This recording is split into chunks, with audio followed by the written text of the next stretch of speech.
It was a sultry August afternoon when I first laid eyes on Camp Willow Lake. Nestled deep within the woods of Vermont, it was an abandoned summer camp with a history as murky as the waters of the lake it was named after. My curiosity had been piqued by the camp's dark legends, tales of vanished campers, and the eerie unease that seemed to hang in the air.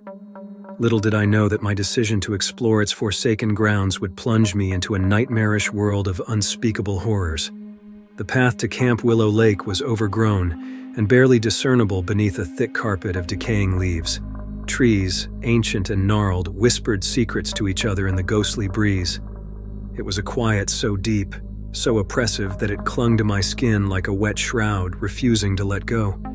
The forest seemed to swallow me whole as I ventured further into its depths.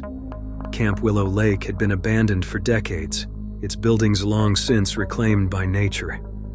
As I approached the entrance, the sun dipped below the horizon, casting long shadows that stretched like skeletal fingers across the path. I felt a shiver crawl up my spine, but I pushed on. The main gate was a rusted, twisted monstrosity, vines snaking through its bars like veins. The camp's name, once boldly displayed in faded letters, was barely legible. I hesitated before stepping through, as though I were crossing into a realm where the living had no place. My flashlight sliced through the darkness as I explored the camp's desolate grounds. The cabins were rotting shells, their windows shattered and their doors hanging askew.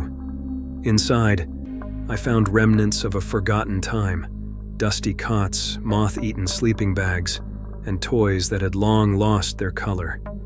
It was as if the campers had vanished in the middle of a game, leaving everything behind. The lake itself was a vast, inky expanse, its waters still and black as death. Moonlight shimmered on its surface like a ghostly veil. As I stood by the shore, I could almost hear the laughter of children and the distant strains of campfire songs. But those echoes were fleeting, swallowed by the oppressive silence of the night. My unease grew with each passing minute.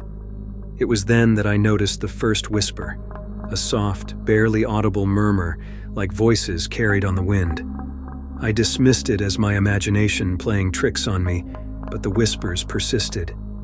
They seemed to come from all around, as if the very forest itself was speaking to me. I followed the whispers deeper into the camp, my flashlight casting eerie, dancing shadows on the trees. The voices grew louder, more distinct. They were speaking in hushed tones, their words indiscernible, but their urgency unmistakable. It was as though they were trying to tell me something, to warn me. I entered what appeared to be the main lodge. Its grandeur long faded into decay. The whispers reached a fevered pitch, a cacophony of voices that swirled around me like a maddening storm. I felt a presence, something unseen, watching me from the shadows. Panic gnawed at the edges of my mind, threatening to consume me. Suddenly, the lodge's doors slammed shut with a deafening crash, and I was plunged into darkness. My flashlight flickered and died, leaving me in a suffocating blackness. The whispers grew louder, more insistent, as if they were closing in on me. I fumbled for my phone, the feeble glow of its screen illuminating my trembling hands. In its dim light, I saw them, the faces of children, their eyes hollow and filled with anguish, their mouths contorted in silent screams. They surrounded me, their spectral forms swaying in the darkness. I stumbled back, my heart racing, my breath coming in ragged gasps. The whispers were no longer whispers, they were screams, a chorus of torment that threatened to tear my sanity asunder.